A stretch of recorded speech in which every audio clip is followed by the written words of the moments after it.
Bonjour à tous les amis, j'espère que vous allez bien.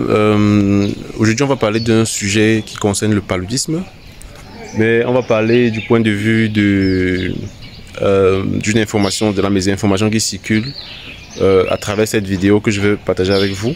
Ok, c'est une vidéo dans laquelle on mentionne notamment que le paludisme a été amené en Afrique juste pour détruire les Africains et qu'il s'agit d'une maladie qui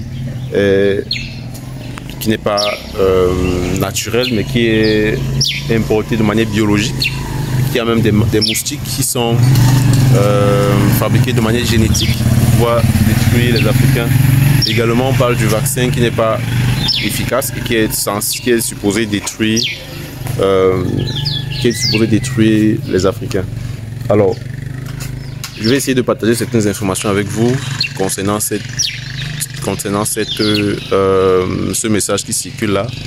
Et voilà, on n'a pas toute la science infuse, ok, et on peut juste partager qu'est-ce qui nous permet de dire si les informations qui sont partagées sont correctes ou alors est-ce qu'on peut les améliorer déjà.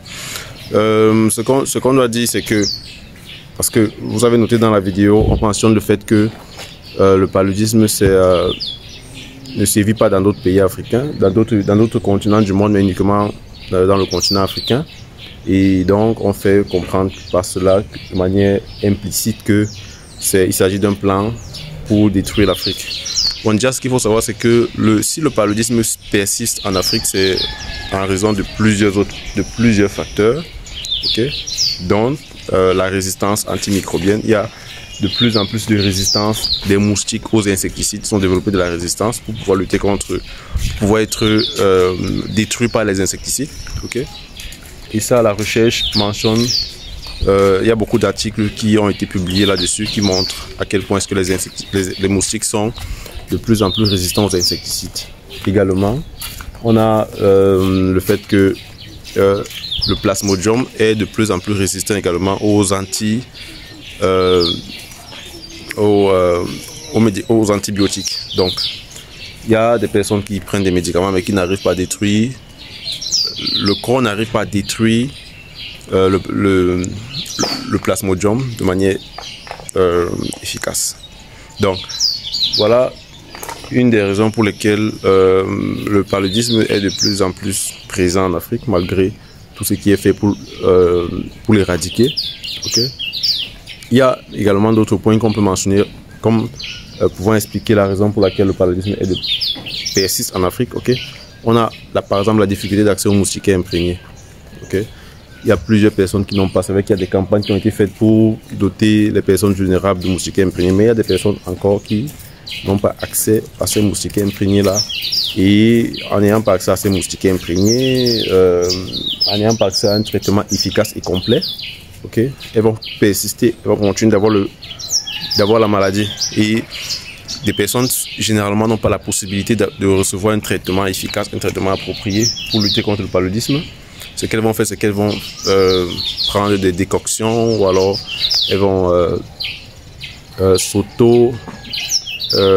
vont faire ce qu'on appelle l'automédication, c'est-à-dire aller en pharmacie acheter un médicament qui peut-être n'est pas le médicament approprié, okay, et ça va nous plonger dans une situation où on peut contracter une nouvelle infection. Donc, voilà une autre raison pour laquelle le paludisme persiste. On peut également citer sur le plan du système de santé, les systèmes de santé en Afrique ne sont pas encore assez robustes pour pouvoir collecter les données de manière efficace qui peuvent permettre d'anticiper, okay, et de prévenir facilement ces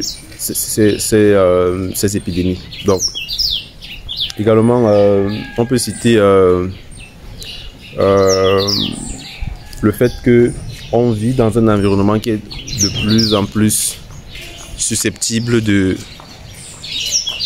faciliter la prolifération des vecteurs du paludisme, c'est-à-dire il n'y a pas assez d'assainissement, okay, qui peuvent limiter justement le fait que les moustiques soient de plus en plus produits. Donc voilà quelques raisons qui peuvent expliquer le fait que le paludisme soit continuellement présent en Afrique. Ok, contrairement à ce qui est dit dans cette vidéo, les États-Unis et d'autres continents dans le monde enregistrent encore des cas de paludisme, même si c'est bénin, même si c'est négligeable comparé à ce qu'on a en Afrique. Okay, il y a par exemple les États-Unis qui l'année passée ont eu près de 2000 cas de paludisme. C'est vrai que généralement c'est des cas qui sont importés. Okay, c'est-à-dire un Africain qui va aller en Europe ou aux États-Unis, ou alors un étranger qui va venir en Afrique et qui va contracter la maladie. Donc, mais c'est des cas qui existent. Donc, voilà quelques informations que je voulais partager avec vous en ce qui concerne le paludisme. Et voilà, maintenant en ce qui concerne la vaccination, c'est vrai que là, il y a beaucoup de recherches qui doivent être faites pour savoir exactement ce qu'il en est, savoir si ces vaccins ont des effets secondaires, est-ce qu'ils sont bien pour les personnes. Donc, à ce niveau, la recherche est ouverte. Donc, c'est ce que je voulais partager avec vous. N'oubliez pas de vous abonner, si ce n'est pas encore fait, à notre chaîne YouTube pour nous suivre régulièrement. Ici, on partage du contenu lié à la santé publique, lié à l'épidémiologie. Si vous êtes étudiant ou professionnel de santé, je vous encourage à vous abonner. Et on se revoit pour une prochaine vidéo. Sentez-vous bien.